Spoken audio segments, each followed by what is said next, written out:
ভাই আমি কয়দিনই কয় লাখ টাকা হয়? একটা লোক 35,000 টাকা বেতনে বছরে মাসে চাকরি কইরা সে 10টা লাখ টাকা কোথায় পায়? আমার কত হইলে তোর লাগলে আরো 10 লাখ টাকা লাগতো, তুই বলতি আমি তোর টাকা দিতাম। তুই বুকের হাড়টা ভাঙলি, তুই বুকের হাড় থেতলাই দিলি। প্রথমে কয়েক 5-7 জন আমার টানাটানি করতেছে, একজন ফ্যান ধরে রেখেছে, একজন শার্ট ধরে রেখেছে। 10 নম্বর নিচে 10 নম্বর থেকে এরা আমাকে ওই যে ছোট ছানিয়ালা টেম্পুগুলো আছে না, এটা টেম্পুত করে আমাকে উত্তরা ওইদিকে নিয়ে গেছে। কোনটা বলছে ওর ফ্যাটে ঠেকাই দিয়ে, কোনটাকে ওরে গুলি করে দিয়ে, কোনটাকে হাত পা ভাঙি ফাটাই দিয়ে। ভাই আমাকে আচ্ছা তরফে মারছে। আমার নাম হচ্ছে SM আরিফ, আমার অফিস হলো সেগুন বাগিচাতে, আর আমার বাসা হলো ডেমরা স্টাফ কোয়ার্টার। যেসব ভাই ও বোনেরা ফেসবুক এবং হোয়াটসঅ্যাপ ইনস্টাগ্রামের মতো অ্যাপস ইউজ করেন, তাদের উদ্দেশ্যে আমি দুটা কথা বলি। ভার্চুয়াল এই জগৎ কতটুকু ভয়ঙ্কর সেটা আপনারা আমার আজকের অনুষ্ঠানের মাধ্যমে যদি একটু দেখেন তাহলে আমি খুব খুশি হব। আরিফ ভাই কি হয়েছিল আপনার সাথে? আমার সাথে আফসানা সুলতানার সাথে দীর্ঘ 3 বছরের সম্পর্ক। পরিচয় প্রথমে ফেসবুকে হয়েছিল। আচ্ছা, ওকে। পরে আপনি পাঠিয়েছিলেন না সে পাঠিয়েছে? সে পাঠাইছে। ও, তার মানে সে আগে থেকে টার্গেট বানাইছে? জি। আচ্ছা, ওকে। তারপর তো সে পাঠাই মাঝে মধ্যে সে নক দেয়। তখন আসলে আমিও ব্যস্ততার মাঝে মানে কখনো দেখি কখনো দেখি না। এক পর্যায়ে একদিন অবসর সময় বাসায় আমি দেখেছি তার আনসার দিলাম, আনসার দিয়ে এক পর্যায়ে আমাদের যোগাযোগ হয়, কথোপকথন হয়, লেখালেখি হয়। লেখালেখির কিছুদিন পরে সে উঠে বললো যে তোমার অফিস কোথায়? আমি বললাম যে আমার অফিস তো দেখেছে পল্টনের আশেপাশেই। বললো যে আমি তো ওইদিকে যাই কাজে, অফিসের কাজে আমাকে মাঝে মধ্যে ঢাকার বাইরেও এদিক সেদিক যাওয়া লাগে। তো আমি বললাম যে আচ্ছা ঠিক আছে, এদিকে আসলে তোমার কফির দাওয়াত রইল। সে একদিন দেখেছে হঠাৎ করে ফলটনে চলে আসলো। আসার পরে ফলটন এখানে মোড়েই ফিকিং গার্ডেন নামে একটা চাইনিজ রেস্টুরেন্ট আছে, ওখানে সে চাইনিজ খাইলো, কথাবার্তা বললো। বলার পরে দেখেছে, এরপরে সে দেখেছে আমাকে প্রায় ফোন টোন করে, বিভিন্ন লেখালেখিও লেখে। আমিও দেখেছে তার ভালো মন্দ শেয়ার করি বা অফিসিয়ালি ডিপার্টমেন্ট সম্বন্ধে অনেক কিছু আলাপ আলোচনা করি। যাই হোক, এভাবে আমাদের কথাবার্তার মধ্যে একসময় সখ্যতা বেড়ে যায়, সম্পর্কটা অনেক ভালো হয়। হঠাৎ করে সে একদিন বললো যে দেখেছে তুমি কি যাবা আমার সঙ্গে ঘুরতে, আমরা তো এদিক সেদিক মাঝে মধ্যে ঘুরতে যাই। তখন আমি বললাম যে আসলে ওইভাবে তো সময় হয় না, যদি সময় হয় জানাবো নি। এর মাঝে হঠাৎ করে একদিন আমার বলে যে চলো কেরানীগঞ্জ। আমি বললাম যে না সময় নেই। বললো যে তাহলে একদিন কোনো আমাদের মিরপুর 1 নম্বর ওই যে চিড়িয়াখানার ওইদিকে আসো, আমরা যাব। তাও বললাম যে সময় নেই।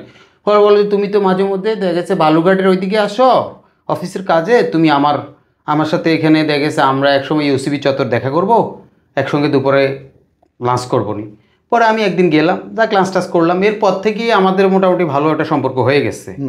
সম্পর্ক হওয়ার পরে তার মোবাইল নাম্বার তিনটা মোবাইল নাম্বারেই আমার সাথে যোগাযোগ করে। তো যোগাযোগ করতে করতে আমিও তার সাথে যোগাযোগ করি। যাই হোক, এক সময় আসি সে তার পারিবারিক বিষয় নিয়েও কিছু শেয়ার করে, যে সে আসলে মানসিকভাবে সমস্যায় আছে, বাবা নাই। শুরু থেকে বলছিল বিবাহিত না অবিবাহিত? সে কখনোই বলে না সে বিবাহিত। আচ্ছা। মূলত তাকে আমার সাথে একটা ঘটনা হওয়ার পর আমি বুঝতে পারছি তাকে একটা সিনি এই জাতীয় কাজগুলো করায় তাকে দিয়ে। কি ঘটনা হওয়ার পরে? কি আমার সাথে 20 এপ্রিল, গত 20/7/2024 এপ্রিল সন্ধ্যা 7টা বাজে আমার সাথে মিরপুর 13 নম্বর ওই যে হারম্যান স্কুল অ্যান্ড কলেজের সামনেই অপ্রীতিকর পরিস্থিতির শিকার হয়েছি। এই ঘটনা আমি শুনবো, কিন্তু তার আগে আপনি আমাকে বলেন তার সাথে কি আপনি প্রেমের সম্পর্ক চলতেছে ততদিনে? প্রেমের সম্পর্ক বলতে আসলে ও প্রেমও বলে না, আর আমার সাথে কি সম্পর্ক নিয়ে ঘুরতেছে সেটাও কিছু বলে না। আপনাদের কি বাইরে কখনো যাওয়া হয়েছে? ঢাকার বাইরে যাওয়া হয়েছে? হ্যাঁ, বাইরে বলতে সে তার ফ্যামিলির বলতেছে সে অফিসের কাজে যাচ্ছে। আমাকে বলতেছে সে অফিসের কাজে না, আমার বলে যে চলো ঘুরতে যাই। সেটা বলে সে আমাকে নিয়ে প্রথমে গেল আপনার সেন্ট মার্টিন। বাপরে। তারপরে সেন্ট মার্টিন থেকে ফেরত আসলো টেকনাফ। আরে বাপরে। টেকনাফ থেকে এসে তারপরে সে আসলো কক্সবাজার। কক্সবাজার এখানে বিশেষ করে ওই যে কক্সবাজারে বিভিন্ন সামাজিকভাবে যারা খুব ভালো অবস্থান আছে এরকম 2-1টা ফ্যামিলির বাড়িতেও আমরা গেলাম, দাওয়াত খাইলাম তাকে নিয়েই। পরে কক্সবাজার থেকে আসলো চিটংয়ে। আর এই যে পুরো বাংলাদেশ ঘুরতেছেন, থাকা কি একই সাথে একই রুমে? একই রুমে। শারীরিক সম্পর্ক? আমার সাথে সর্বশেষ শারীরিক সম্পর্ক হয়েছে আপনার খাগড়াছড়িতে। এই 4 তারিখের কতদিন আগে? এটা হলো মেবি আপনার নভেম্বর মাসের 23 তারিখে। তার মানে আপনাদের 2023 সালে। মানে আপনাদের মেলামেশা দীর্ঘদিনের? হ্যাঁ, দীর্ঘদিনের না, ওটাই প্রথম। ওইটাই শেষ? ওইটাই শেষ। একবারই? ওকে, আর এই যে এই লম্বা ঘুরতেছেন, যে এটা কক্সবাজার ইয়েতে যাচ্ছেন, সেন্ট মার্টিন যাচ্ছেন, এটাতে ওখানে আসলে বিশেষ করে আমি আমার আত্মীয় স্বজন বন্ধু বান্ধব বা যারা ছিল তাদের বাড়িতেই দেখেছি, রেস্ট হাউসে ছিলাম, বা ও আলাদা রয়েছে, আমিও আলাদা রয়েছি। ওকে, তো পরে এক পর্যায়ে দেখা গেছে যখন মানে ওই সময় কোনো রোমান্স হয়নি? না না না, কোনো কিছু হয়, শুধু ঘোরা হয়েছে? শুধু ঘোরা হয়েছে। ওকে, আগান। হ্যাঁ, তো এই 4 তারিখে আসেন এবার। পরে যাই হোক, আমি দেখেছে ওই 23 সাল শেষ, 24 সাল আসলো। 24 সাল আসার পরে সে চিটং আসলো। চিটং আসার পরে দেখেছে এখন আমি আমার মাকে ডাক্তার দেখাবো। মা গ্রামের বাড়ি থেকে চিটং গেছে, ওনাকে ডাক্তার দেখাবো। ও আমার মা তারপরে যাইয়া আমার মামা নিয়ে একসাথে একই বেডে ঘুমাইছে। তারপরে ঘুমাইয়া দেখেছে আমার মা উঠে বললো যে মা আসলে তুমি যে ফ্যামিলির সন্তান, আমরাও ওইরকম ফ্যামিলির সন্তান, যদি তোমাদের কোনো কিছু থাইকা থাকে, কোনো কিছু বইলে থাকো, তাইলে তোমরা দেখেছে আমার মনে হয় পারিবারিকভাবে বিষয়টাকে শেষ একটা অবস্থানে নাও, বিয়েটা করে ফেলো। বিয়েটা করে ফেলো। সে বললো যে ঠিক আছে খালাম্মা, আমি আপনাকে 2 দিন পরে জানাবো। 2 দিন পরে আম্মাকে এটা বলেই পরে সে আমার বললো যে আজকে চলেন আমরা একটু ওইদিকে ইকো পার্ক, তারপরে গুয়াখালী, তারপরে যে ওই এরিয়া স্বর্ণ মন্দির, এগুলো একটু ঘুরি। যাক, ওই দিন আমরা সারাদিন ঘুরলাম। ঘুরতে গিয়ে ওখানে এমন এক অপ্রীতিকর ঘটনা, সেখানে গেছে আর দেখা গেছে সে গুয়াখালী গেছে, যাওয়ার পরে ওই যে নৌকা থেকে নামবে ওই অবস্থা তার ফরেনের যে পায়জামাটা ওটা ফেটে গেছে। যাওয়ার পরে এখন ওরে এইখানে হাজার হাজার মানুষের ভিড়ে ওরে কীভাবে আনি? যাক, যাই হোক, তারপরও 2 ঘন্টার মতো কষ্ট করে, ওখানে তো আর আপনার কোনো কিছু নাই যে তার এগুলোকে সংস্কার করবো বা কোনোভাবে দেখেছে। যাই হোক, দুজনেই মিলেই লোকলজ্জার ভয়ে যেভাবে হোক তার এগুলোকে সব গুছিয়ে তাকে আবার দেখেছে আমরা সন্ধ্যার সময় সীতাকুণ্ড বাজারে এসে খাবার দাবার খেয়ে আমরা বাসায় আসলাম। ওকে, বাসায় আসি, ও ফ্রেশ হয়েছে, আমিও ফ্রেশ হয়েছি। মায়ে উঠি বললো যে, আমি বললাম যে মা আগামী দিন আমার অফিস আছে। ও বললো যে আমার আগামী দিনে ছুটি আছে। তো আমি বললাম যে ভালো, তুমি বাসায় রেস্ট নিও। পরে আমরা মোটামুটি যথানিয়মে আপনার ওই যে সেন্ট মার্টিন পরিবহনে ঢাকায় চলে আসলাম। ঢাকায় আসার পরে আমার বাসা তো ড্যামরা, আমি চিটং রোড নেমে গেলাম, ওর বাসা মিরপুর। সেন্ট মার্টিন পরিবহনটা গাবতলি যাবে এসিতে, ও নেমে যাবে এরিয়াতে শ্যামলিতে নেমে যাবে, নেমে এসে বাসায় চলে যাবে। যাক, সে এক পর্যায়ে বাসায় চলে গেল। বাসায় যাওয়ার পরে দেখি যে তার মোবাইলটা বন্ধ। তখন আমি উঠে বললাম যে তখন আমার সাথে এত যোগাযোগ নাই, বন্ধ কেন? হঠাৎ করে ঘন্টা 4 12:15 পর, 12:15 সকাল 12:15 সময় যে ফোন করলো যে আমার মোবাইলটা তো নালায় পড়ে গেছে, রিক্সা উল্টে নালায় পড়ে গেছে। তাই আমি বললাম যে ভালো কথা, পড়ে গেছে, আরেকটা নিবার সমস্যা কী আছে গোয়া। যাই হোক, বললো যে টেনশন করো না, আমি বাসায় আছি। যাক, আলহামদুলিল্লাহ। তো এরই কথা বলতে বলতে মনে হয় তার 15 দিন পরে আমার বলতেছে, তুমি কি শুক্রবার শনিবার অফিস করবা? আমি বললাম যে না, আমি শুক্রবার শনিবার অফিস করবো না। বলো যে তোমার সাথে আমার কথা আছে। আমি বললাম যে কি? কয় আন্টির কাছে তো 2 দিন সময় নিয়ে আসছি, তুমি একটু কষ্ট করে কালকে রমেনাতে আসো। রমেনাতে আসার পরে আমি বললাম রমেনাতে না, পল্টনে আসো, পল্টনে আসলে আমরা লাঞ্চ করবো একসঙ্গে বর্তামেলাতে। লাঞ্চ টাঞ্চ করে তোমাকে আমি রমেনার মোড় থেকে আমি তোমাকে যে কোনো একটা গাড়িতে উঠাই দিব। লাঞ্চ টাচ করলাম, করার পর দিয়ে আন্টি বললো যে আন্টি আসলে যে কথাটা বলছে আমি তো এই মুহূর্তে এটা পারতেছি না, আমার মা তো হার্টের পেশেন্ট, আমার আম্মু অসুস্থ, একটু সময় আমাকে দাও। তখন নভেম্বর চলে গেল, ডিসেম্বর চলে গেল, জানুয়ারি আসলো। নভেম্বরের শেষ দিকে সে উঠে আমার বলতেছে, এই শোনো, আমরা একটু ঢাকার বাইরে যেতে চাই। ভালো কথা, ঢাকার বাইরে যাবা? তাহলে কখন যাবা? বলে যে দেখেছে আমি অফিস থেকে ছুটি নিই, যত সময় তোমাকে জানাবো, ছুটি নিয়ে আমরা এরিয়াতে যাব। ওই কোথায় যাবা? আমরা খাগড়াছড়ি, বান্দরবন, তারপর রাঙ্গামাটি, আমরা এগুলো সব একসঙ্গে ট্যুর করব। তো ভালো কথা, তুমিও ট্যুর করবো। আমি বললাম যে আমার কাছে এই সময় টাকা পয়সার একটু প্রবলেম আছে। তুমি এত কথা বললো কেন? টাকা হয় তুমি দিবে না আমি দিব। দেখেছে, যাই হোক, তারপরেও দেখেছে মনে হয় 1,000-5,000 টাকা কন্ট্রিবিউশন করছে। আর এছাড়া দেখেছে সবসময় আমিও চিন্তা করতাম যে আসলে আসিয়ে বলে যে ওর বাবা ফ্ল্যাট কিনছে ওর ভাইয়ের নামে, ওর বাবা মারা গেছে, এখন আসলে ওর বাবার দাবি ছাড়বে না, ও অসহায়, ঢাকা শহরে আসে, আমার কাছে আসে 2-4 কথা বলে। তো আমি খাগড়াছড়ি গেলাম যথানিয়মে। খাগড়াছড়ি যে পর্যটন এরিয়াগুলো ঘুরে টুরে দেখেছে। আমি প্রথমে ওঠার কথা ছিলাম, আমার এক শিক্ষক আছে ওখানে খাগড়াছড়ি দিঘিনাড়া হাই স্কুলের টিচার, প্লাস আমার এক বান্ধবী আছে ওখানকার পুলিশ লাইন হাই স্কুলের হেডমিসেস, ওর বাসায় ওঠার পরে ওর বাসায় আমরা চিন্তা করলাম যে আসলে বিষয়টা কেমন একটা প্রশ্নবিদ্ধ হয়ে যাচ্ছে না। ওইটা আমরা হোটেলে ছিলাম, ওখানে খাগড়াছড়ি হোটেল নূর, ওই হোটেলে উঠলাম। মোটামুটি আমরা 3 রাত্র ছিলাম, 4 দিন ছিলাম, 3 রাত্রি 4 দিন। পরে ওখান থেকে আসলাম, আসতে এত ওই দিক থেকে তো আর এসি গাড়ি নেই, নর্মালি গাড়িতে আসলাম। ঢাকাতে আসার পরে ও ওটি বললো যে শোনো, আমরা কিছু বাসার জন্য জিনিসপাতি নিই, বাসার জন্য টুকিটাকি জিনিসপাতি নিয়েছি, কিছু পাহাড়ি ওই যে জামা কাপড় বাচ্চাদের, কিছু আবার দেখেছে ফল টল, আনারস, কলা টলা এগুলো নিছে। না আমি চিটং রোড, এখন রাত্রে 3:15 বাজে চিটং রোড আসছি। আসার পরে ওটি বললো যে চলো আমি তোমার বাসায় যাবো। তো আমি বললাম যে আচ্ছা সমস্যা নেই। বা আমি জানিও না, মাঝে মধ্যে আমার বাসায় আসলে ফ্ল্যাটের জমিদার যদি প্রশ্ন করে যে কে তুমি, বলো যে আমি অমুকের ওয়াইফ। সেই নাকি বলছে আমার ফ্ল্যাটের জমিদারকে বলতো যে আমি অমুকের ওয়াইফ। ভালো কথা, যাক। তো বাসায় আসলো, বাসায় আসার পরে পরে আমরা ওর মতো ফ্রেশ ট্রেশ হয়েছে, আমি আমার মতো ফ্রেশ হয়েছি। ফ্রেশ ট্রেশ হয়ে দেখেছে আমি নিচে গেছি, যাই বাজার টাজার করে আসছি রান্নাবান্না বসাই দিলাম, ও শুয়ে রয়েছে, আমি রান্নাবান্না কমপ্লিট করলাম, করি। এরপরে ওটি বলে যে আমি বিকেলে যাব, এখন রেস্ট নিই তোমার বাসায়। আমি বললাম যে ঠিক আছে নাও। এমনি এই ট্যুরগুলো ছাড়াও সে প্রতি 10 দিন 15 দিন 1 মাস পর আমার বাসায় চলে আসতো। আসি রান্নাবান্না করে খাওয়া দাওয়া খাইয়া আবার দেখেছে মাঝে মধ্যে রান্না বাসায় নিয়েও যেত। নিয়ে যাওয়ার পরে দেখেছে, তো আমি উঠে বললাম যে আচ্ছা না, তুমি এভাবে যে আসো বা এভাবে যে বলো, দেখেছে আমিও তো লোক লজ্জায় সমাজের কাছেও তো প্রশ্নবিদ্ধ, আমার মার কাছেও একটা উত্তর দেওয়া লাগে। 3 বছর হয়ে গেছে আমাদের অবস্থানটা, আবার দেখেছে আমিও, আমারও সময় চলে যাচ্ছে, তোমারও সময় চলে যাচ্ছে, আসলে মূলত সাতশোটা কী। সে ওটি বললো যে আচ্ছা ঠিক আছে, আমি তোমাকে এটা সহসায় জানাবো।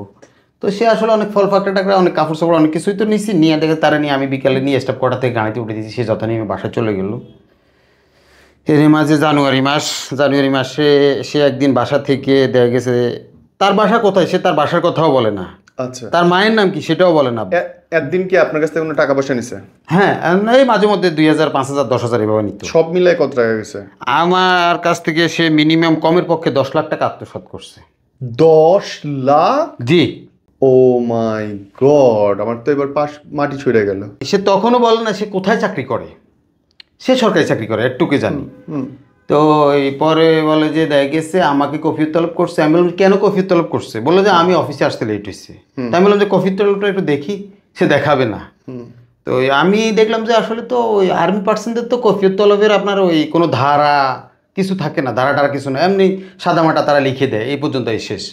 তা আমি বললাম যে আচ্ছা তুমি আমাকে দেখানোর দরকার না, তুমি মুখে বলো যেগুলো ইম্পর্টেন্ট বলো। আমি বললাম যে এগুলো কিচ্ছু না, তুমি লেখো যে যথানিয়মে রাস্তার উন্নয়নমূলক কাজ হচ্ছে, সেই কারণে আমার আসতে লেট হয়ে গেছে, তার জন্য আমি ক্ষমা প্রার্থী, ভবিষ্যতে আর এই জাতীয় কোনো ঘটনা ঘটবে না। তো এইটা লিখছি, লেখার পর দেখা গেছে এগুলো লিখছি, লেখার পরে এখন সেটি বলে যে ইনের টাইফিস এরিয়াগুলো ভালো না।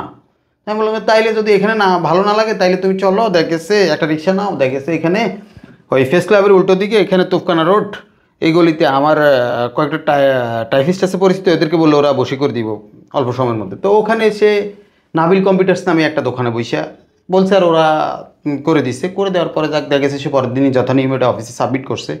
যাই হোক, পরে আমি বললাম যে কী তোমার একদিন বিকেলবেলায় ফোন দিয়ে গেলাম যে কী তোমার এটা কী হয়েছে? এটা তো 2 দিন পরে বোঝা যাবে, এখন বোঝা যাবে না, কি করে? এটা তো আর্মি পার্সনদের কাজ তো বোঝা যায় না, এরা তো মানুষের কাতারে পড়ে না আর্মি পার্সনরা, সে নিজে বলছে। এখন তো আমি বললাম যে তুই কাতারে না পড়লেও তো তুমি তো এদেরকে নিয়ে চাকরি করতে হবে, থাকতে হবে এদের ভিতরকে, তোমাকে যদি চাকরি করতে হয়। তাকে এটা বলার প্রতি বললো যে দেখ সকাল বিকাল কথা হয়, 2 দিন পরে ফোন করে বললো যে আলহামদুলিল্লাহ আমাকে মনে হয় আল্লাহ বাঁচাইছে এবারকার মতো। এখানে ছুটি চাইতে গেলেও আগে রাত্রে বড় খতমে দোয়া টোয়া ফড়ে চাইতে হয়, ছুটি দিতে চায় না, অফিসারগুলোর মন ভালো না, কমেন্টস ভালো না, মিসবিহেভ করে, এরা নিতান্তই অমানুষ। আমি ওখানে চাকরি করতাম ব্যানবেজে, ভালো ছিলাম, রাজকীয় চাকরিতে ছিলাম, কিন্তু এখানে গ্রেড 9-এর জন্য আসি, এখন তো দেখতেছি একটা অমানুষের ভিতরে আসছি। এগুলো বলার পরে যাক শেষ হয়ে গেল। পরে আমি জানুয়ারি মাসে আর কথাবার্তা দেখা গেছে তার সঙ্গে আর হয়নি। সে এখন আমার বললো যে ফেব্রুয়ারিতে, আমার বলে যে কি এই তুমি কই? আমি বললাম যে ফেব্রুয়ারি, এটা হলো 8 তারিখের ঘটনা। আমি বললাম যে আমি তো বাসায়। বললো যে আসছো দুইজন একটু কিছু খাই। আমি বললাম যে 3 ঘন্টা সেই ড্যামরা থেকে দেখেছে মিরপুর যাইতে সময়, আমি এত কষ্ট করে যাব ওখানে, তুই কী করতাম? পরে বলে যে আর টেনশন করো না, সামনে মেট্রো রেল হয়ে যাচ্ছে। তাই আমি উঠে বললাম যে মেট্রো রেল যাতে হয়ে যায়, মেট্রো রেল হয়ে গেলেও যে সব কিছু ঠিক হয়ে যাবে তা তো না। তো বলে যে তুমি আসবে না। এখন সে দেখেছে মন খারাপ, আমি আসবো না কা। তা এরপর আবার ফোন দিচ্ছে। তা আমি গেছি, আমি বললাম যে কোথায় আসবো? বললো যে আপনি ন্যাশনাল হার্ট ফাউন্ডেশনের সামনে আসেন মিরপুরে। ওখানে গেলাম যথানিয়মে।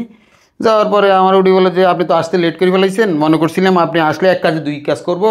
আপনি আপনার কোন ক্লাসমেট না কোন ফ্রেন্ডের কথা বললেন না যে ফ্ল্যাট কিনবো, তার জন্য ফ্ল্যাটটাও দেখাইতে পারতাম, আপনাকে ফ্ল্যাটও দেখাইতে পারতাম, দেখেছে প্লাস ফ্লটও আসিল, একটু ওটাও দেখাইতে পারতাম, প্লাস আমরা একটু নাস্তা টাস্তা করতাম। এখন যাতে লেট করে ফেলছেন, আজকে তো আর সম্ভব না। 5:15 দিকে আমাকে বলে যে আপনি, মানে আমি যে ওখানে নামছি 4:30 থেকে আমি তার জন্য অপেক্ষা করতেছি জুমার নামাজ পড়ে গিয়ে। সে আসতেছি 1.5 ঘন্টা পরে আসছে। আসার পর সে 5:15 দিকে আমার রুটি বলতেছে যে চলেন আমরা আবেশে গিয়ে নাস্তা করি। তা আবেশে গেছে, গ্রিল রুটি টুটি ওই যে চিক কাবাবটাও খেয়েছে। তো খেয়ে এর মাঝে দিয়ে যে তার ফোন আর ফোন, অনেকগুলো ফোন। তো আমি বললাম কে তোমার এত ফোন দেয়? বাসা থেকে মা ফোন দেয়। তো আমি বললাম কে এত ফোন দেয়? বাড়ি থেকে বাইরে আসছিল, কাজিনরা আসছিল, ওরা ফোন দিচ্ছে। তো আমি বললাম যে আমি 1.5-2 ঘন্টা 3 ঘন্টা ওইদিকে কষ্ট করে আসলাম, এদিকে না 1.5 ঘন্টা কষ্ট করে দাঁড়ায় রইলাম। তুমি এখন আসি তুমি তো আমার নাস্তা খাওয়ার জন্য ওই মনে ডাকি আনছো, মানে তোমার কি আমার নাস্তা খাওয়ার সম্পর্ক? তো তোমার নাস্তা খাইতে মন চাইলে তুমি আর কইতে 200 টাকা 500 টাকা আমি বিকাশ দিয়ে দিতাম, সেটা সরে যেত। আমি এত কষ্ট করে কি জন্য আসছি? এগুলো বলার পর আমি সেই ফোন দাও। এখন এইটা বলার পরে সে বিকট করি হাউ করে এক সুর করে উঠছে, কি তুমি এরকম করতেছো কেন? এই তুমি আমার মোবাইল নিয়ে যাচ্ছ, তুমি আমার মোবাইল নিয়ে যাচ্ছ। কে আমি তোমার মোবাইল নিয়ে যাচ্ছি গে? পরে আমার হাতে ছিল একটা পানির বোতল, ওই যে রেস্টুরেন্টে নাস্তা করছিলাম, ওই পানির বোতলটা 1 লিটারের বোতলে অল্প একটু পানি ছিল, আমি ওই পানিটা তার গায়ে মেরে দিচ্ছি। গায়ে পানি মেরে দেওয়ার পরে দেখা গেছে, আমি বললাম যে সব কোনো কথা নাই। পরে আমরা বলে যে আচ্ছা সরি, দেখা গেছে টপ করে ওই যে ন্যাশনাল হার্টের ভিতরে ঢুকি সে ওয়াশরুমে গেছে, প্রস্রাব করছে। আসলে তার প্রস্রাব প্রস্রাব কিছু না, এটা হলো তাকে যে কেরা ফোন দিচ্ছে সে ওই নাম্বারগুলো ডিলিট করে ফেলছে, তার সাথে একটা সংঘবদ্ধ চক্র জড়িত। পরে যাক আমি দেখেছে ওই বললাম যে দাও ফোন দাও, আমার ফোন দিচ্ছে না। পরে দেখেছে কয় যে দেখো ফোন দাও, আমার ফোন দিছে। নর্মাল বাটন ফোনও আছে, স্মার্টফোনও আছে। আমি নর্মাল ফোনটাতে, আমি তো আর যাই না, ওইখানে টেম্পো স্ট্যান্ডে একটা ছেলে আছে, মুসলিম হয়েছিল, ছেলেটার নাম হলো আলিনুর। এই ছেলেটা ওই ফাড়াতে আসি বলো যে কী হয়েছে আপনাদের মধ্যে কী হয়েছে? টপ করে সে ওটি বলো যে দেখেছে আচ্ছা দেখি আপনার মোবাইলে কে ফোন দিছে। ফোন দিতে যে ডিলিট করে ফেলেছি, যে ওই নাম্বারটা ও বাই করে ফেলছে। এই ভদ্রলোকের নাম হলো মুজিবর, ওনার বাড়ি হলো ফরিদপুর কোথায় তা জানি না, বয়োজ্যেষ্ঠ 50-এর ঊর্ধ্বে। তো এই উনি এরিয়া করছে, এই নাম্বারটাই দেখেছে। তো আমি বললাম যে তোর সাথে মুজিবুর কী এমন সম্পর্ক?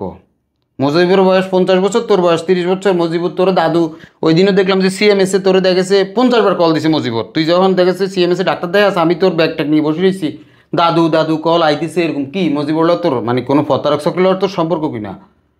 আর কইছি আর কোনো কথা বল না। এখন টপ করি, এখন আরও কয়েকটা ছেলে আসি ঘিরে ফেলছে আমারে। কেন ঘিরে ফেলছে? আপনি তো দুইজন কথা বলতেছেন, এর মধ্যে অন্য মানুষও চলে আসছে। ওকে, অন্য মানুষ বলতে ওই যে টেম্পো স্ট্যান্ডে যে ছেলেটা আলিনুর, ওই ছেলেটা আসি পড়ছে। ওই ছেলেটা কি আপনার বন্ধু? না, আমার কিছুই না। তাহলে কেমনে ওর পরিচিত? ওর পরিচিত না, ও কয় যে ওর পরিচিত না। আমার কাছে মনে হইতেছিল ওরই পরিচিত। ওখানে টেম্পো স্ট্যান্ডে সে ওই যে সাদা টাদা উঠায় ওই ছেলেটা। পরের দিন আমি একটু ওই বুদ্ধি খাটাই আমি অফিসে গেছি, যাই রবি কাস্টমার কেয়ারে যাই। ওটি বললাম যে আমার ওয়াইফকে ডিস্টার্ব করে, এই নাম্বারটা কে দেখেন তো। ওটি বললো যে এটা তো মুজিবুর নাম, বয়স হলো ওনার দেখেছে 58, ওনার বাড়ি হলো ফরিদপুর। দেখেন ওরা দেখেছে ছবি টবি আমরা দেখাইছি এনআইডি। তখন আমি বুঝতে পারছি এই মুজিবর, সে মুজিবরে। যাই হোক, তো পরে এরা আমারে দেখেছে, ও তো বাসা দিয়ে চলে গেল রিক্সা একটা নিয়ে। এরা আমারে 10 নম্বর, প্রথমে 5-7 জন আমার টানাটানি করতেছে, একজন ফ্যান ধরে রেখেছে, একজন শার্ট ধরে রেখেছে। 10 নম্বর নিচে 10 নম্বর থেকে এরা আমাকে ওই যে ছোটো ছানিওয়ালা টেম্পুগুলো আছে না, এটা টেম্পুত করে আমাকে উত্তরা ওইদিকে নিয়ে গেছে। কেন, কিভাবে? টেম্পুতে উঠাইয়া জোর কইরা। আপনি প্রতিবাদ করেন নাই? আমি প্রতিবাদ করতে গেছি আর আমার গালে থাপ্পড় দিচ্ছে। আমি তো কোনো কথা বলতে পারতেছি না। পরে নিচে নিয়ে ওটিকে দেখো আমরা রাতে কিছু খাবো, টাকা দে। পরে আমি আমার বাসা নিচে একটা বিকাশের দোকানদার আছে, আমি বিপদ আপদ ঢাকা শহরে, আমি বলতে আমি বিকাশে ওই দোকানদারের ফোন দিলে ওই দোকানদারের টাকা ঢুকা ফাটাই দেয়। ওদেরকে 30,000 টাকা দিতে হবে। এক পর্যায়ে আমি 25,000 টাকা দিয়ে ওদের কাছ থেকে রাত্রের 2টা বাজে আমি সেই ড্যামরা গেলাম। সকালবেলা দেখেছে ভোরবেলাতে যাই গোসল গাছ দুই ফ্রেশ হইয়া। এখন আমি চিন্তা করলাম এর যখন বলি এর মার নাম্বারও দিতে রাজি না, ভাইয়ের নাম্বারও দিতে রাজি না, বোনের নাম্বারও দিতে রাজি না, বাসার ঠিকানাও দিতে রাজি না। তা আমি তাকে অফিসে পেতে পারি। সে অফিস বলতে আমাকে সিএমএসটা চিনেছে, বাট সিএমএসের উল্টা দিকে যে প্যাথোলজি ইনস্টিটিউটটা সেটা সে আমাকে চিনাই নাই, এখন বলেই নাই যে সে এই প্রতিষ্ঠানে চাকরি করে। পরে আমি ওখানে গেছি, ওখানে যাই দেখা গেছে দেখেছি তার অফিস অ্যাসিস্ট্যান্ট যে অফিস সহায়ক, তাকে আমি বললাম যে ভাই এই নামে দেখেছে, বললো যে ওই তো ম্যাডাম ভিতরে আসছে। আমি বললাম যে যা বলেন, বলে দেখা গেছে আপনার রিলেটিভ আসছে, বলছে দেখেছে আপনার গেস্ট আসছে। গেছে আর বললো দেখা গেছে এখন তো তার চোখ মুখ বড় হয়ে গেছে, আমি দেখেছি সংরক্ষিত এলাকা, যাওয়ার সময় আমি তার দুই একটা ছবি ওই ফেসবুক থেকে, ওই সময় আমার ফেসবুক ব্লক করে নাই, ওই ছবিগুলো প্রিন্ট করে লই গেছি হাতে করে নিয়ে। আমি উঠে গেলাম যে তোর বিরুদ্ধে যে তোর অফিসের কাছে আমি বিচার দিব, তোর কী অপরাধটা করছি, তুই আমার লগে সম্পর্ক করলি 3 বছর, টাকা পয়সা নষ্ট করলি, এক বিছানা রইলি, খাইলি, শুইলি, এরপর তুই করলি যে আপনার সঙ্গে মেলামেশা করেছি যে আমার বাচ্চা হয়ে যে আমি বিয়ে করে ফেলাম, বাসায় বলবো যে আমি বিয়ে করে ফেলছি। তুই নিজে তোর মুখের কথা, আমার কিচ্ছু এখানে বলার কিছু নেই। যদি আমি একটা মিথ্যা কথা বলতে হলে আরও 10টা কথা মিথ্যা বলেই তাকে সেটাকে প্যাকেজ দিতে হবে, কিন্তু এটা একসময় এসে সত্যতা প্রকাশ হয়ে যাবে, আমার এই মিথ্যা বলার দরকার নাই। তখন সে আমার উঠে বলে যে ঠিক আছে, আমি এজন্য সরি, আসেন একটু বাইরে, এখানে তো আমার অফিস অ্যাসিস্ট্যান্ট টেস্টিং যারা আছে এরা শুনলে আমি লজ্জায় এখানে চাকরি করতে পারবো না, আমি গলায় ফাঁস দিয়ে মারা যেতে হবে। তো আমি বললাম যে কেন এমন কাজও বা করবো কেন, গলায় বা ফাঁস দিব কেন, আমি ওর এখানে গেছি ঠিকই, নর্মাল একটা ফ্যান পরে রাত্রে নির্গুম, একদিকে মাইর খেলাম, আরেকদিকে নির্গুম, আরেকদিকে অর্থ নষ্ট করলাম, দুইটা জিনিস নষ্ট করলাম। সেজন্য আমি তার কাছে গেলাম। যাওয়ার পরে সে সিএমএসের মাঠে বসে সে এই যে মুরগির পাটা বা দেখেছে মুরগির ওই যে হাতাটা, মুরগির ঢাকনা টাকনা এগুলো দিয়ে দেখেছে, সে দেখলাম যে এই একটু ভাত খাচ্ছে, ভাতগুলো খেয়ে দেখেছে আমার উঠে বলে যে আপনি অনুমতি দিলে ভাত খাবো। তো আমি বললাম আচ্ছা খাও, খাওয়ার দিয়ে আরও বলে যে চলেন আমরা রিক্সায় যাই। রিক্সায় করে দেখেছে সে ইউসিবি হইয়া, সে আমাকে নিয়ে দেখেছে সে মিরপুর 12 নম্বর হইয়া আসছে, আইসা ওটা বলে লাস্ট ফার্মা ঢুকে উঠে বলে যে আমাকে ওষুধ কিনে দেন, আমি আমার ওষুধ লাগবে। কি ওষুধ? ওই যে ক্লোরেস্টলের অ্যাটোবার 10 কিনে দেন, আমার ওই নাপা এক্সট্রা কিনে দেন, সিবিট কিনে দেন, জুস কিনে দেন। দিলাম, এগুলো কিনে দিলাম। তো আমি বললাম যে আমি তো তোর বিরুদ্ধে যে অভিযোগ দিয়ে আইছি কী করবে, আসলে মিথ্যে, আমি অভিযোগ দিইনি, কারণ অভিযোগ দিলে আর্মি পার্সেন্ট চাকরিটা চলে যেতে পারে সহজেই, সে যতই সিভিলিয়ানে চাকরি করে। পরে আমার ওটি যদি আপনি অভিযোগ দেন, আপনি একটা অ্যাপ্লিকেশন লেখেন যে আমাদের পারিবারিক জায়গা জমি বিরোধ ছিল, এই জন্য রাগের বাসা আমাদের মধ্যে 2টা কথা হয়েছে, আপনি আমার এটা উড্ড করে নিন। তা আমি আর চিন্তা করলাম যত মেয়ে মানুষ কান্নাকাটিও করতেছে, সেজন্য আমি আর রাগারাগি আর না কইরা বললাম যে আচ্ছা ঠিক আছে, আসলে আমি কোনো অভিযোগ দিই না, এটা হলো আমাদের একটা কথায় বললাম। আপনি সকালবেলা চলে এসেন একটা পাঠাও দিয়া, আসে আমার অফিসে যে অভিযোগটা দিয়া, কমান্ডার স্যার তো মানবে না, কমান্ডার স্যার দেখে গেছে, তার মধ্যে শ্যামলী ইয়াসমিন ম্যাডাম আমার দেখতে পারে না, ওই মহিলা এমনি বজ্জাত। তারপরে ইকবাল শাহরিয়ার স্যার উনিও আমাকে দেখতে পারে না, এরা পুরুষ, এরা লুবি, নারীদের কে ভোগ করার জন্য ব্যস্ত থাকে। বলে যে দেখেছে, সে এগুলো বললো, বলার পরে এক পর্যায়ে দেখেছে আমি ওটি বললাম যে ঠিক আছে আমি আসবো নি। তা আমি এমন চিন্তা করলাম যাই হোক আমাদের 3 বছরের সম্পর্ক, এখন যাতে আমি তার 3 বছরের সম্পর্কের মধ্যে যদি একটা কথা মিথ্যা কথা বলি, আল্লাহ তাআলা আমার জবানটা বন্ধ করে ফেলুক। একটা কথা মিথ্যা বলি নেই, শুধু ওই কথাটাই মিথ্যা বলছি যে তোমার বিরুদ্ধে অভিযোগ দিছি। তখন পরের দিন সকালবেলা আমি একটা মোটরসাইকেল নিয়ে ফজর নামাজ পড়েই তার অফিসের সামনে যাই দাঁড়াইছি। পরে আমি গেলাম, তোমার কমান্ডার স্যার তো চিঠি খোলে না এখনও, ওখানকে কমান্ডার স্যার ফিয়ে চিঠি দিয়ে দিচ্ছে। আসলে কোনো চিঠি টিটি না, সে ওই যে চিঠিটা লিখছে যে আমাদের মধ্যে একটু ভূমি সংক্রান্ত ঝামেলা হয়েছে, এখন এই জন্য চিঠিটা দেয়া গেছে, ফেরত দেখেছে ওইটাই, ও চিঠিটাই ওরে দেখাইলাম যে এই চিঠিটা, আমি তো আর আসলে কোনো চিঠি এরা দিয়ে। এরপর থেকে তো দেখেছে আমি আমার অফিসে চলে এসেছি ওর অফিসে। এখন সে দীর্ঘদিন পরে দেখেছে আমাকে যথা নিয়মে এই ফাঁকে দিয়েও আমার বাসায় আইছে, বাসায় এসে খাবার দাবার খাইতেছে, মুরগি রান্না করছে, এরপরে খাওয়া দাওয়া করে আবার যাওয়ার সময় ওই ফলাও করছে, চিংড়ি মাছ রান্না করছে, এগুলো করে নিয়ে গেছে বাসায়। যাই হোক, তো আমি উঠে বললাম যে দেখেছে তুমি তো তোমাকে অনেক ছাড় দিছি, আর ছাড় দেওয়ার না, হয় শেষ সম্পর্ক নয় বেশ একটা কিছু তো হতে হবে, তুমি এটা কী শুরু করছো আমার সাথে বলো তো। বললো যে আমি আসলে বড় বোনটারও বিয়ে হচ্ছে না, বাড়িটাও আমার কথা শুনে না, বাবা নাই, সংসার যে কী জিনিস আমি নার্ভিশ্বাস হয়ে যাই। তা আমি উঠে বললাম যে তুমি যদি সংসারে অর্থনৈতিক যোগান দাও, ভাইকে বাজারের কেনাকাটার যোগানটা ভাইকে দিও, বোনকে বলবা যে তুমি বাসার টুকিটাই কাজ করার যোগানটা দাও, মাকে একটু রিল্যাক্স দিও, তাইলে মেহেবি দেখেছে মাইন্ডও তোমার অনেকটা ফ্রেশ থাকবে। এখন তুমি টাকা বাঁচানোর চিন্তার জন্য দেখেছে 10 টাকা দিয়ে 1 খালি ডিম কিনবা, সেটা তুমি নিজে কিনতে হবে, ভাইকে দিবা না, তাইলে তো এটা ভাই বোনের সম্পর্ক না, এটা কি তোমাদের আপন ভাই বোন নাকি তোমরা সৎ ভাই বোন? আমি তাকে এবার বলছি, আর মাথা না চুপ করে রয়েছে। বলে যে আম্মা হার্টের পেশেন্ট, আম্মা স্ট্রোক করবে, আম্মা স্ট্রোক করলে আমি আর এই শহরে কোথায় যাওয়ার জায়গা নাই, যাক এগুলো। পরে আমি বললাম যে যাওয়ার জায়গা না থাকলে তো তুমি তো বলছোই যে, আর আমার মারা তো তুমি দেখিয়ে আইছো, আমার মারের সম্বন্ধে তো তুমি সারা রাত শুয়ে কথা গল্প করছো, সরকারি চাকরি করো তুমি, বা আমার নানা সরকারি চাকরি করতো, ওইসব ধারণাও নিলা যে কি আসো বিষয়, এগুলো যখন বলছি, এগুলো বলার পরে সে তো দেখ সব কথা শেষ আপাতত। এরপরে সে আমাকে বলে যে আচ্ছা ঠিক আছে, আপনি ফেব্রুয়ারি 8 তারিখে এই ঘটনাটা শেষ হয়ে গেছে, সে সরি টরি বলছে। এখন আমাকে বলতেছে যে আপনি তো দেখেছে, আপনাকে আমি একটা কথা বলি, আমি বলো যে আমরা আল্লাহ যদি বাচ্চায় রাখে আপনার এই এপ্রিলের 20 তারিখে রমজান মাস শেষ, রমজান মাস শেষ, এপ্রিলে 20 তারিখে একসঙ্গে দেখা করব। ও এই ফাঁকে দিয়ে আমাকে বললো যে আপনি 13 রমজানে বলতেছে আপনি 10 নম্বরে আসেন, আমরা আদিল ডাইংয়ে ইফতারি করবো। তাই আমি বললাম যে আচ্ছা ঠিক আছে। গেলাম, ইফতারি ওখানে করলো 1950 টাকার মতো আসছে দুইজনের ইফতারি করে একটু ইফতারি রয়ে গেছে। আর ওটা বললো যে আমি পার্সেল নিয়ে যাই। আমি বললাম যে নিয়ে যাও, সমস্যা নেই।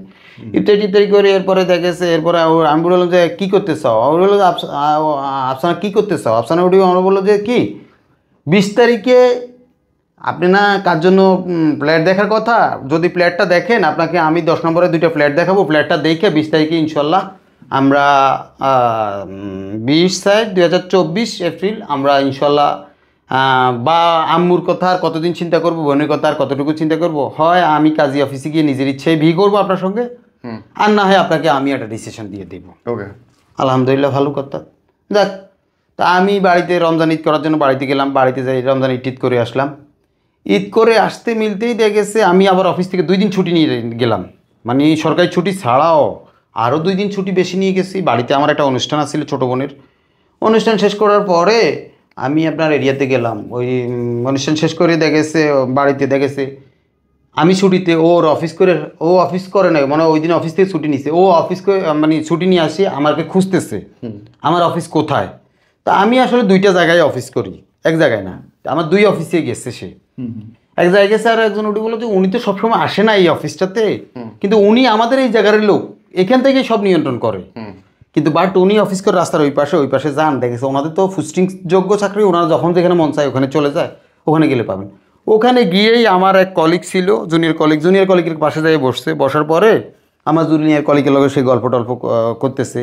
পাশেই দেখেছে আমার আরও সিনিয়র কলিগ, সে উঠিব আমার ফোন দিয়ে উঠলো যে আপনি কই দাদা? আমি বললাম যে আমি তো দাদা বাড়িতে। কয় দেখো আপনি কি আপনার তো গেস্ট আসছে। আমি বললাম যে কে আসছে গেস্ট? এই সময় দেখেছে। ও এই ফাঁকে দিয়ে আগে ফোন দিছে, এই আপনি কই? আমি তো আপনার অফিসে। আমি বললাম যে আমি তো অফিসে নাই, আমি ছুটিতে আছি ঢাকার বাইরে, আমার একটা কাজও আছে। এইগুলো বলতে বলতে সে এক পর্যায়ে আমার ওটি বললো যে ঠিক আছে আপনি এরিয়া করেন, ওই আপনি যাতে অফিসে নাই আমি আপনার অফিসে। আমি বললাম যে ভালো। এখন সে আমার অফিসে, আমার কলিগের নাম্বার লইলো, আমার অফিসের উদ্বোধন মহলের ছবি উঠে নিয়েছে এরিয়া দিয়া, ওই মোবাইল দিয়ে। তারপরে সবার ফোন নাম্বারগুলা ওই টেলিফোন নির্দেশিকা তো আর পাইনি, টেবিলের মধ্যে ওই যে ছবি উঠে নিছে আয়নার নিচ থেকে, ছবি টবি উঠাই গেছে। যাওয়ার পরে যাক আমি তো আর কিছু যাই না। পরে আমি উঠে বললাম যে কী অবস্থা, তো গেলা কি আসে কেউ কিছু খাওয়াইছে তোমাকে বন্ধের দিনে অফিসে? কয় আপনি নাই, গাছ না দাঁত থাকতে যদি কেউ দাঁতের মর্ম না বুঝে, দাঁত ফোড়ে গেলে কি আর মর্ম বুঝবো? দেখেছে আপনি নাই, এখন কে খাওয়াইবো? তো আমি বললাম কে নিয়ে এনে যে এনে যতগুলো আছে সবাই তো দেখেছে তোমার নাস্তা খাওয়ানোর কথা, যাই পরিচয় দিতে যে আমিও মুখের কাছে আসছি। সে তখন আমার ওই সিনিয়র কলিগ উঠে বলে যে ওই যে আপনার কলিগ, জুনিয়র যে কলিগ নতুন রিসেন্ট নিয়োগ হয়েছে, ওনার পাশে বসে কী অনেকক্ষণ আধা ঘন্টা ধরে আপনার তথ্য নিচ্ছে। তো আমি বললাম যে আচ্ছা ঠিক আছে, ভালো হয়েছে, তথ্য নিতেই পারে, সমস্যার কী আছে ভাইয়া। এরপরে আমি 20 তারিখ হয়ে গেল। 20 তারিখে যথা নিয়মে, 20 তারিখ মানে হলো শনিবার, 20 এপ্রিল 2024। এই কি সেই দিন? হ্যাঁ এই সেই দিন। আমি যথা নিয়মে দেখা গেছে আপনার 2টা বাজে আমি চলে গেছি মিরপুর 10 নম্বরে। তো যাওয়ার পরে দেখা গেছে আমি যাইতে কাউকে নিই না, আমি ম্যাক্সিমাম সময় একাই যাই। তো আমি আমার কলিগকে বললাম যে তুমি কোথায়? দেখা গেছে আরেকজন কলিগকে, সে উঠে বললো যে ভাই আমি শ্যামলিতে আসছি, আমি এবং আমার এক খালাতো ভাই সহকারে, যে আমাদের একটা জায়গা বায়নাপত্র হয়েছে, সেজন্য দেখা গেছে আমার বোনের জায়গা দেখেছে, আমার কলিগ বলতেছে। তো আমি বললাম যে তোমরা যাওয়ার সময় আমার নিয়ে যেও, একা একা যেও না। হলো যে আপনি এদিকে কী জন্য আসছেন আর হঠাৎ করে কেউ আমাদেরকে তো বললেন না কিছু। আমি বললাম যে আছে, দরকার আছে। তো এই ফাঁকে দিয়ে আমি আবার দেখলাম যে 2টা থেকে সে আসতেছে না। তা আমি এক সেলুনে ঢুকি, আমি আবার একটু শেভ হয়ে নিলাম। তো আমি উঠে বললাম যে আচ্ছা ঠিক আছে, আমি আফসানা আমি তো 10 নম্বর দাঁড়ায় এসেছি ওই আলোক হসপিটালের সামনে। হলো যে আপনি আলোক হসপিটালের সামনে থাকেন না, আপনি একটু তাড়াতাড়ি করে এরিয়াতে চলে যান, ওই হারমান স্কুল অ্যান্ড কলেজের সামনে চলে যান। ওখানে গেলাম। তা আমি ওখানে যে বিশেষ করে একটা ফাস্টফুড দোকানে ঢুকলাম, ঢুকে ওইখানে বসে আমি একটা লাচ্ছি খাইলাম। এর মাঝে আমি বললাম যে ওই সময় বাজে আপনার দেখেছে 6:15। তা আমি বললাম তুমি কই এখন? কয় যে আমি আসতেছি। সে নর্মাল ড্রেস আপে চলে আসলো। আসার পরে সে ঢুকলো আপনার এরিয়াতে, ওই আমি বললাম যে ফুড কোর্টে না বসে আমরা এই ফাস্টফুড দোকানটাতে বসি। বললো যে না একটু বাইরে বসি, বাইরে একটু স্বাচ্ছন্দ্য। তো হ্যাঁ ওখানে ওই ফুড কোর্ট দোকানগুলোর উল্টো দিকে হলো ওখানে 13 নম্বর ওয়ার্ড আওয়ামী লীগের অফিসটা। ওকে। হ্যাঁ ওখানে বসি, ও আমি এখানে যেভাবে বসাত, ও আমি এই পাশে বসাত, ও ওই পাশে বসাত, লাচ্ছি খাচ্ছে। কোথায়? আওয়ামী লীগ অফিসে? আওয়ামী লীগ অফিসের উল্টা দিকে ফুড কোর্টগুলোতে ওকে। সে লাচ্ছি খাচ্ছে, তা আমিও লাচ্ছি খাচ্ছি। আমি তো লাচ্ছি আগে খাইছি, ও লাচ্ছি খাবে না। আমরা বলে যে একটু খাবে না, আমি বললাম না। এই লাচ্ছি খাওয়া শেষ, টাকাটা পে করলাম 120 টাকা। এরই মাঝে একটা ছেলে আসি ঠাস করে আমাকে একটা থাপ্পড় দিল। কেন? কিচ্ছু জানি না আমি। থাপ্পড়ের সাথে আমি প্লাস্টিকের সেট, তো সেটটা উল্টে আমি নিচে পড়ে গেলাম। আচ্ছা, পড়ে যাওয়ার সাথে সাথে আরও 4-5টা ছেলে আসলো। একটা ছেলে আসি আমার কোমরে এভাবে ধরলো, একটা ছেলে আমার এভাবে ধরলো, আমার ফ্যান ট্যান্ট এগুলো ছিঁড়ে গেল। ও মাই গড। এখন আমি বললাম, ভাই কথা শুনেন কথা শুনেন, কি হয়েছে বলবেন তো আগে। কয় বাইনছত, তুই কথা বেশি বলস, তুই ওরে ডিস্টার্ব করস, আবার দেখেছে আবার কথা শুনেন, তোর কিসের কথা। এর মাঝে আমাকে টেনে হিসছে এরা এখান থেকে, এই তো ফুডকোর্টগুলো উল্টো পাশে হলো আওয়ামী লীগের অফিসে, ওইখানে রুমে ঢুকে ফেলাইছে। ঢুকানোর পরে ওখানে দেখি যে হকি স্টিক, কিরিজ, তারপরে মানে যা নাই, না থাকলে নয়, সব ওখানে আসছে। কোনটা বলছে ওর ফ্যাটে ঠেকাই দে, কোনটাকে ওরে গুলি করে দে, কোনটাকে হাত পা ভাঙি ফাটাই দে, তাফালিং করে, বিরাট কিছু হয়ে গেছে। যাক আমি এইগুলো বলে দেখেছে। এর মাঝে আমার কলিগরা আমার ফোন দিতেছে, ও আমার কাছ থেকে মোবাইল নিয়ে গেছে, মোবাইল টোবাইল সব কিছু, মানি ব্যাগ টানি ব্যাগ সব নিয়ে গেছে। এখন আমাকে ট্রেনের ভিতরে ঢুকেছে, আর ফোন দিচ্ছে আর বলে যে আয়। ওরা আসছে আর ওদেরকেও মারা শুরু। আমার ওই 2 কলিগ, একজন কলিগের খালাতো ভাই, মারি ওদেরকেও ভিতরে ঢুকাইছে, ওদেরও শার্ট প্যান্ট ছিঁড়ে গেছে। ওদেরকে বলে যে ওরা বলে যে ভাই কী হয়েছে একটু শুনেন, ভাই একটু শুনেন না, বলেন না ভাই। ভাই আমাকে আচ্ছা তরফে মারছে, কিন্তু ফাড়ে নাই, এভাবে মারছে। এরা পূর্বের প্রশিক্ষণকৃত। মানে পরে একসময় মারতে মারতে আমার এই কান আছে না, এই কানটা আমি আর কথা শুনতেছি না, এত আঘাত পেয়েছে? এত আঘাত পাইছি। এমন কিছুক্ষণ পরে হাত দিলে দিই যে ফোঁটা ফোঁটা রক্ত বাইর হয়। ও মাই গড। আমি কিচ্ছু শুনতেছি না। আরেকটা ঠুসি দিছে ঠিক এই জায়গাতে, ঠুসির সাথে আমার দেখেছে এই জায়গাটা হাড়টা থেতলাই গেছে, ভাঙেও নাই, মস্কায়ও নাই, ফাটেও নাই, কিন্তু একটু থেতলাই গেছে। ওইটা নরম সফট জায়গা তো, সেজন্য দেখেছে। থেতলাই যাওয়ার পরে এক পর্যায়ে দেখে গেছে। যাই হোক, ওকে ওদিকে তো ঢাকা শহর কে আছে তারা খবর দে। তাই আমি বললাম যে আমার তো কেউ নাই, আর এখানে এনারা আছে, ওনারা তো আমার মেহমান, ওনাদেরকে কী কারণে মারলেন। আমাকে বাইনচোদ বেশি কথা বলস। তা আমি তো আর হানা কিছু আর বলিনি। পরে 2 লাখ টাকা দে। এখন আমি এই টাইমে 2 লাখ টাকা কই, আমার পকেটে টাকা আছে আপনার 3195 টাকা টোটাল। মানুষ বিয়ে করতে গেলেও তো বিয়ের একটা প্রিপারেশন নিয়ে যায়, যদি সে বিয়েই করে। কোনো কিছু আছে আমার কাছে, আমি কি ওইরকম কোনো প্রিপারেশন নিয়ে গেছি? নাই। পরে আমি আমার ওই দোকানদারে ফোন করে গেলাম, ভাই আমি খুব বিপদে আছি, যদি পারেন আমার জন্য এন ওড়ি, আমি এখন কান্না করতেছি। এন ওড়ি বলে যে ভাই কী হয়েছে বলেন। আমি বললাম যে না ভাই আপনি দেখেছে আমার নাম্বারে 2 লাখ টাকা দেওয়া লাগবো। এখন ওই দোকানদার উঠি বলল যে ভাই কোনোদিন 500 টাকা বাকি করছে, এই এলাকার কেউ দিত না, আজকে 9 বছর এই এলাকাতে থাকে। আমারে বলে 500 টাকা দেন, 2000 টাকা দেন, 1000 টাকা দেন, দিলে সাথে সাথে আমি পাঠাই দিই। আবার বিকেলে অফিস থেকে আসলে দিই যে টাকাটা দিয়ে সে বাসা থেকে উঠে। আজকে 2 লাখ টাকা চায়, সে প্রথম দিতে চায় না। পরে আমি ভাই আমি দিয়ে গেছে ভাই, পরে 2 লাখ টাকা দিতে পারে না, 1,80,000 টাকা পাঠাইছে 5টা নাম্বারে। থানা মানে ওই যে ওই অফিসটার উল্টা দিকে যে মোবাইল দোকানগুলা ওই দোকানগুলাতে 1,80,000 টাকা পাঠাইছে। আর দেখেছে 5টা নাম্বারে পাঠাইছে, সবগুলা দেখেছে ভাঙা দিয়ে পাঠাইছে ওর নাম্বার থেকে, ওর বিকাশ আছে, সে যাতে ব্যবসায়ী সে তো পাঠাবে। কিন্তু সেও আমার মানে এরকম অবস্থা, নিজের আপন ভাইয়ের চেয়েও বেশি এরকম দেখেছে সবসময়। যদি তার দোকানে কেউ আল্লাহ রাস্তায় একটা মিষ্টি দিয়ে যায়, সেটার অর্ধেক আমার জন্য রাখে। আমিও তার বিপদ আপদে যে কোনো সময় দৌড়াই যাই, ব্যবসা করতে আসতে যাতে। তার বাড়ি হলো গোপালগঞ্জ, তার বাবা মাদ্রাসার প্রিন্সিপাল, একটা আলিম মাদ্রাসার, আর আমি চাকরি করি। সেই হিসাবে সে আমাকে খুব অন্যভাবে দেখে, আবার সে আমাকে খুব দেখার আগে রেসপেক্ট করে, বা তার বাসা থেকেও যদি ভালো মন্দ কিছু রান্না করে এগুলো পাঠায় আমার জন্য। ভাই সম্পর্ক আর যাক, সে 1,80,000 টাকা পাঠাইছে। যাক, 1,80,000 টাকা নেওয়ার পরে এরা আমাদেরকে ছেড়ে দিল, 3 জনকেই ছেড়ে দিল। এখানে আফসানা একটা কথাও বলে নাই, ওর সামনে দাঁড়িয়ে রয়েছে স্ট্রিক্টলি।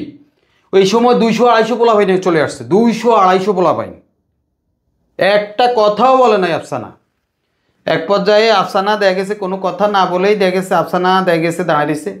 1,80,000 টাকা নিয়া এর মাঝে একটা ছেলে মনে হয় ওদের ভাগ বটরা কম হয়েছে, একটা ছেলে থানায় ফোন দিচ্ছে আর পুলিশ আইয়া আমাদের 3 জনকে আবার ওই যে পুলিশের কভার্ড ভ্যানে উঠে নিচ্ছে কইয়া, ওই যে ভ্যানগুলোতে উঠে নিয়ে থানায় লেগে গেলো, কাপড় থানায়। কাপড় থানায় নিয়ে গেছে। এখন ওরা আসতেছে বিএফি স্টাইলে রিক্সা নিয়ে, ওর সঙ্গে আরও লগে একজন সঙ্গে, ওই যে মজিবরের কথা বলছি, মজিবর পাশে বসাত, মজিবরে ফোন দিচ্ছে যে আপনি আসেন। তো পরে আমি উঠি কইলাম মজিবর সাইটের উদ্ধারে একটা বয়স্ক বিদ্যার, তোর লগে ওর সম্পর্ক কী? এ জাতীয় ক্যারেক্টারহীন লোকগুলোর কারণেই দেখেছে যে সমস্যা হয়ে গেছে গইয়া। তুই দেখেছে ওনার সিম ব্যবহার করস, উনি তোর ফোন চাইবার ফোন দেয়, তো সমস্যাটা কোথায়? যাক আমি এগুলা বলার পরে দেখেছে, যাই হোক তোর সিম ব্যবহার করে যে এই সিমটা তো মজিবরের নামে রেজিস্ট্রেশন করা, কাহিনী কোনটা? মজিবরের তোর সম্পর্ক কী?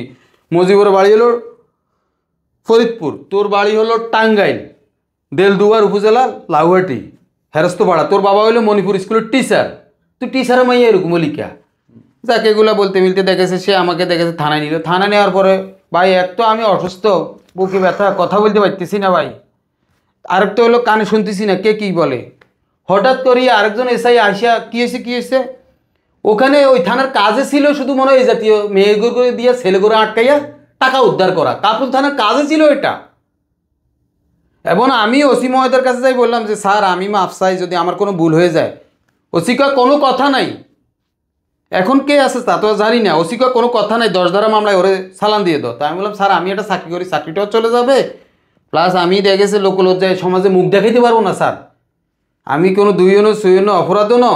আরেকটা কনস্টেবল উঠি বলতেছে যে এই শহরে 200 টাকা 300 টাকা মেয়ে পাওয়া যায়, তুমি মিরপুর আসা লাগেনি তোমার জন্য, তুমি তো এই শহরে দেখেছে আর এরকম মেয়ের কাছে নি, তুমি তো 300 টাকা দিয়ে তো এরকম বিভিন্ন জায়গায় যায় রাত্রে দিন যাপন করতে পারো। আরেক কনস্টেবল বলতেছে যাক আমি হ্যাঁ না কিচ্ছু কইতেছি না, আমি তো কানেই শুনতেছি না, বাম কান বন্ধ। যাই হোক আমার ওই কলিগেরা শুনতেছে, একটা কলিগ যেটা ছিল কলিগ এবং কলিগের খালতো ভাই, এর মাঝে দেখেছে এখন ঠান্ডায় ঢুকার পর দিয়ে এখন দেখেছে যে এসআই ধরে আনছে। এসআই নাম তো কি আমি তো আর যাই না, আমি এই সময় এইভাবে ঘুরতেছি, মনে হয় যে আমি কিছু দেখি না। এক তো মায়ের আরেক থেকে বুকে ফাটা দেখেছে, আমি কিছু দিদি না দেখেছে, ওরা দেখেছে। এখন ওরা কয় যে তিনজনে 2 লাখ টাকা দাও। আমার ওই ফ্রেন্ড হলো সরকারি চাকরি করে, তাকে সাসপেন্ড করবে সে যদি অফিসে না থাকে। পরের দিন তার মিটিং, পিএ কমিটির রিপোর্ট পাঠানো লাগবে তার, সে দেখেছে। এখন তার দিকে নিয়ে আমি এখন টাকা নাই, একটু আগে তো 1,80,000 টাকা দিয়ে আসলাম। এখন ঘুরিয়ে এসআই বলতেছে যে তুমি আমাদের কি করবা, না হয়তো তোমাদেরকে চালান দিয়ে দিব।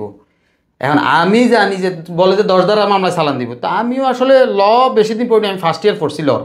তা আমি জানি 10 ধারা ধারাটা হলো সর্বোচ্চ যৌন উত্তেজনাকারী, বড় কোনো ধারা তা না। কিন্তু এখন যখন চালানটা দিবা লাগবে, আমার নামে তো একটা মামলা হয়ে গেল, তখন তো আমার আসলে আর দেখেছে নিজের কাছেও খারাপ লাগলো। তখন আমি ওসির কাছে যাই বলছি, আর ওসি দেখেছে তুমি এদিকে আইসো না, ওখানে দাঁড়াও। ওসি বলতেছে আর ও থানার ভিতরে কেউ কান্নাকাটা করে, আমাদেরকে 3 তলাতে লই গেছে। এর আগে দিয়ে মনে হয় একটা লোকের ধরে লই গেছে, তার ভাই বোনরা সবাই কান্নাকাটি করতেছে, তাদের কাছ থেকে 5 লাখ টাকা নিছে। সে 1 নম্বরে ব্যবসা করতো, তাও এক মহিলা এভাবেই তার লগে সম্পর্ক জড়াই দিয়া। কিন্তু ওই দোকানদার ওই মহিলার কোনদিন দেখেও নাই, দোকানদারের রুম থেকে যায় বাকিটা কি আনতো, এমনি তাও দেখেছে। শুধু থানার ভিতরে এই কারবার চলছে, মিরপুর এই যে কাপুর থানার ভিতরে 10-12টা আমরা উঠতি বয়সের ছেলে মেয়ে, রাত্রে ওই সময় বাজে আপনার 1:26। এখন আমি কই কিরে 1:26 বাজতেছে, আমার কাছে তো গড়িও নাই, মোবাইলও নাই, থানার ভিতরে কিছু নাই, আমি 1:26 বাজে না কটা বাজে তা তো কিচ্ছু বুঝতে পারতেছি না। তখন বাজতেছে মনে হয় 12:15। আফসানা ওই লোকগুলার ওই খাড়া হয়েছে, থানার বাইরে পোলা পাইন সবগুলো দাঁড়ায় দিয়েছে, আমরা থানারে কত দিই। তখন থানার লোকে উঠি বলতেছে আপনারা যে টাকাটা দিবেন সব আমরা পাবো না, এক লোকে উঠি বলতেছে ওদেরকেও কিছু দিতে হবে। থানার লোকজন বলতেছে, থানার এসআই বা আরও অন্যান্য কনস্টেবলরা বলতেছে। তা আমি আবার ফোন দিলাম, যে দোকানদার ওর নাম হলো নাসির। তখন নাসির উঠি আমার উঠি বললো যে ভাই কী হয়েছে বলেন তো একটু। আমি উঠে বললাম যে ভাই আমি বিপদে আছি ভাই, আমার মায়ের নাম্বার জানোস তুই, আমি মরে গেলেও তুই টাকা পাবি। কয় আরে ভাই আমি কি আমার টাকার সম্পর্ক নেই, অথচ আমি তার দোকানে কোনদিন 2,000-3,000 টাকার বেশি এরিয়া করি না, কিন্তু ওই দিন প্রথম লেছি 1,80,000 বিকাশে, পরে এখন আবার এরা 2 লাখ টাকা চাইতেছে, পরে 1.5 লাখ টাকা মানে এরিয়া হয়েছে, মানে কথাবার্তা কমপ্লিট হয়েছে 1.5 লাখ টাকা। তো ওই নাসির, আজিজ ভাই, তারপরে রাবেয়া নামে আমার একটা ক্লাসমেট আছে, রাবেয়া আমি আবার বলছি আমার কাছে তো মোবাইল নাই, মোবাইল তো থানা এরা আটকে রাখছে, ওই ওরা আমি মনে করছি যে মোবাইল নিলে তো আবার হয়তো বা আমি মামলা টামলা দিই না, এই কারণে মোবাইল দেখেছে। তা আমি আবার নাসিরে ফোন দিছি আর আমি বললাম যে নাসির ভাই আপনার মেসেঞ্জারে দেখেন একটা নাম্বার আছে, এই নাম্বারের মধ্যে রাবেয়া নামে একটা মেয়ে আছে, আমি তো কথা শুনি না বলতেছি বাট শুনি না, আমি কার নাম্বারতে ফোন দিচ্ছি, আমি বললাম আমি বিপদে। এখন সে আজিজের বলতেছে সাদাত ভাই কোনো দিন 50 টাকা 500 টাকা ধার নিলে ঘুম হয় না, আজকে দফা দফা এত লাগটি উনি কোনো বিপদে পড়ছে। পরে বললো যে ভাই আপনি কই আছেন? পরে আজিজ ওই ট্রাভেল এজেন্সিতে চাকরি করে, তো আজিজ, নাসির আর আমার ওই ক্লাসমেট প্লাস বোন, আমরা পাশাপাশি ফ্যামিলির। এখানে না ওরা, ওর বাসা হলো সানারপাড়া আর আমার বাসা হলো আপনার স্টাফ কোয়ার্টার। ওরা ফোন করছে আর ও পাগলের মতো ছুটে আইছে ওর বাচ্চাটারে নিয়ে। ভাই তিনজন এরা তিনজন আইছে, আমার ওই ক্লাসমেট প্লাস বোনটা প্লাস ওর ছেলে আর ওই আজিজ নাসির ভাই সিএনজি লই গেছে 1.5 লাখ টাকা নিয়ে। রাত্রে 1টা বাজে, ওই সময় একটা মানে 1:30 2টার উপরে বাজে, আমার কাছে গড়ি নেই, আমি টাইম বলতে পারতেছি না। যাওয়ার পর টাকা দেওয়ার পরে ওরা আমাদেরকে ছাড়ছে। আচ্ছা ও মাই ছাড়ছে তো ছাড়ছে, এরা দুটি কয় চরিত্রহীন বেটা দেখছস কত লোকের সম্পর্ক, এরাও চলি আইছে। আবার পুলিশ আমার বলতেছে। আচ্ছা যাই হোক, এর মাঝে পুলিশ আমার কাছ থেকে আমার মোবাইল, আমার কাছে তো মোবাইল নাই, ওই ওদের কাছ থেকে মোবাইল এসেছিল, ওই আমার মোবাইলে আফসানা যে বিভিন্ন সময় যে মেসেঞ্জারে লেখছে আমারে অমুক যা যাইব অমুক যাতে আছে ছুটি লইতেছে, বা আফসানা যে আমার লগে যে রয়েছে বিভিন্ন ছবি টবি যে উঠাইছে, এগুলো সব গ্যালারি থেকে ডিলিট করে ফেলছে পুলিশে, এসআইএ। আচ্ছা আবার এখন এগুলা দেখেছে গ্যালারি থেকে ডিলিট করে লাইছে, আবার আমার মোবাইলের এই কোনোটা ভাঙি ফেলছে। এরপরে উঠি বললো যে ভাগ্য তোর এত ভালো, আজকে তোরে ছেড়ে দিলাম, আজকে মনটা ভালো ছিল না, তোর ছেড়ে দিতাম না, পুলিশ আমারে বলতেছে। আর দেখ এর মাঝে হঠাৎ করে আরেকটা পুলিশ আইয়া হাত দুইটারে এমনি করছে, কইরা এমনি করে থাউড় দিছে। আর ভাই আমি এমনি করে গেছি পড়ি, এক তো এই কান ফাটা, আরে তো হলো দেখেছে এখন এক তো ইনফেকশনের উপর আরও ইনফেকশন পড়ে যাওয়ার পরে আমি দেখেছে দেখেছে এখন আমার ওই যারা আসছে আমার নিত টাকা টুকা দিয়া, এখন এদের আমার ওই কলিগের খালাতো ভাই, এদের সবাই থেকে আমারে নিব ছড়ে নিব, আমি আফসানাকে আর ডিস্টার্ব করবো না, এইভাবে এসআই সাহেব ওই ভিডিও চালু করছে। করি বললো যে আফসানার সাথে তোমার আর কোনো যোগাযোগ থাকবে না, এই রুমটা এরিয়া করো। আমি বললাম যে আফসানার সাথে আমি আর ডিস্টার্বও করবো না, আফসানার সাথে আমার যোগাযোগও হবে না, আমরা যদি কোনো কিছু করে থাকি সেটা ভুল হয়েছে, আমি ক্ষমা চাই, এটা কই আমি দেখেছে। যাই হোক, ও এই ফাঁকে দিয়ে থানার ভিতরে আফসানা ওই এসআরে বলতেছে এই কালফিট, এর কারণে 2টা মহিলার সংসার শেষ। কি মহিলার সংসার শেষ? কে মহিলা? কিচ্ছু আমি জানি না। হঠাৎ করে কুমিল্লা থেকে একজন উঠি ফোন দিল যে হ্যাঁ আমি ওই পরিকল্পনা মন্ত্রী লোটাস কামাল সাহেবের পিএস, আমার নাম হলো ফারভেজ, অ্যাডভোকেট ফারভেজ। এই এসআই সাহেব, ওসি সাহেব, এ ঠ্যাং টুং সব ভাইঙ্গা পাউডার করে ওরে গাড়িতে উঠাইতেন, এ আমার বোনের ডিস্টার্ব করে। কোন বোনের? আমি কিচ্ছু জানি না, আদৌ কিচ্ছু জানি না, আল্লাহ ভালো জানেন কোন বোন। এক মহিলা উঠি, আরেক মহিলা ফোন করে, আরেক মহিলা ফোন দিছে, হ্যাঁ আমি সহকারী অধ্যাপক, এই ছেলে আমার সংসার তছনছ করে ফেলছে। আমি কিচ্ছু জানি না, কিচ্ছু জানি না। দেখেছে অন ওই বেটা আইসে আমার কানবাড়ি থাবড় দিছে, পরে আবার গালবাড়ি পড়া দিচ্ছে। ওই যে তো সেও এসআই না কনস্টেবল তা তো আর আমি জানি না, আর আমি তো ওই সময় আসলে সেন্স নাই, যেটা সত্য কথা যেটা। এরে মাঝে দেখা গেছে ও আমার গান্ডি উঠি বলতেছে, ও এ নাজমা বেটিকে চিনোস? নাজমার মেয়ে নাহি এনরে চিনোস? আচ্ছা ওদেরকে ফোন দি, তুই মনে হয় এদের লগে মনে বিটলামি করছস। এরা কে? আমি আসলে চাকরি সুবাদে তো আসলে জীবন দশা অনেকের লয় পরিচয়, কে বা কারা একটু তোর মনেও নেই। উড়ি বলো যে হ্যাঁ এটা একটা বেয়াদব ছেলে, এই ছেলে কুলাঙ্গার, এই ছেলে মানুষ না, এরা শায়েস্তা করো।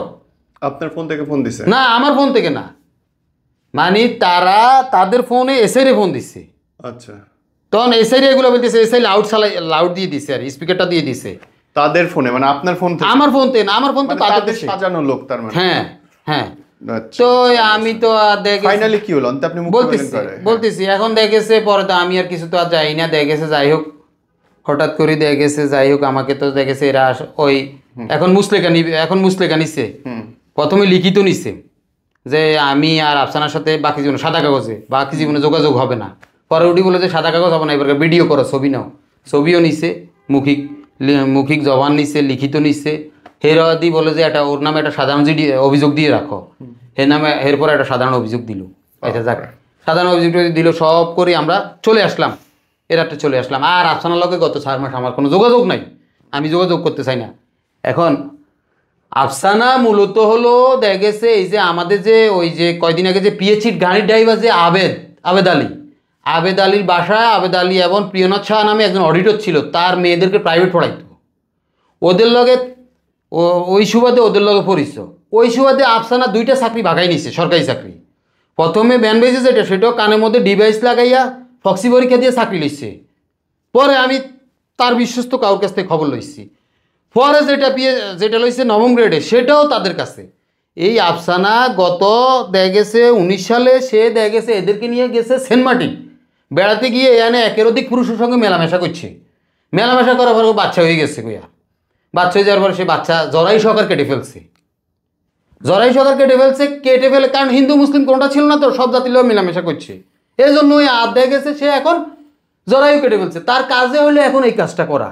ও মাই গড, ও আফসানা তুই কি করলি কি মা? হ্যাঁ, এখন আমি খুঁজতে তথ্য লইতে আমি তার অফিসে যাই, তার অফিস সহায়করে দিয়া, তার অফিসারে দিয়া বইলে কিছু তথ্য লইতে দেখা গেছে অনেক কিছু বাইরে আসতেছে এখন ক্যারমি। দেখা গেছে তার কাজে হইলেও দেখা গেছে একের অধিক বহুগামী মানে মানুষকে চক্রান্তে ফেলেই দেখা গেছে এই ধান্দাটাই হলো আফসানার কাজ। আফসানার ওই যখনই প্রশ্নপত্র ধরাধরি শুরু হইলো, এখন আফসানা তার 3টা নাম্বার বন্ধ করে ফেললো। চাকরি ছেড়ে দিছে? না চাকরি ছাড়া নাই, 3টা নাম্বার বন্ধ করছে। এখন নতুন করে আবার নতুন নাম্বার লইছে। তাও নিজের নামে শুধু একটা নাম্বার, সেটা হলো এয়ারটেল নাম্বার। যে এয়ারটেল নাম্বারটাতে তার স্যালারি ঢুকে, আচ্ছা, ওইটা হলো তার এনআইডি দিয়ে, অরিজিনাল এনআইডি দিয়ে করা। আর একটা নাম্বারও তার না। এখন বাংলালিংক যেটা ব্যবহার করে এটাও তার নামের না, এটাও অন্য আরেকটা প্রতারকের।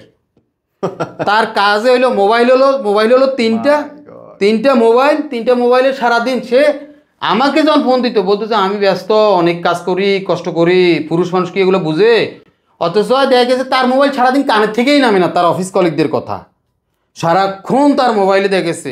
এই যে ধরেন আপনার এত বিশ্রী একটা ঘটনা ঘটলো আপনার জীবনে, এত বাজেভাবে আপনি ঠকলেন, প্রতারিত হইলেন, জি, যারা দেখতেছে এই লাখো কোটি মানুষ, তাদের জন্য যদি কিছু বলার থাকে। আমার একটাই অনুরোধ, আমি অত্যন্ত ফাড়া গায়ে থেকে উঠে আসা একটা ছেলে, এই শহরে আসি, আমি একদিন থাকার মতো কোনো জায়গা ছিল না।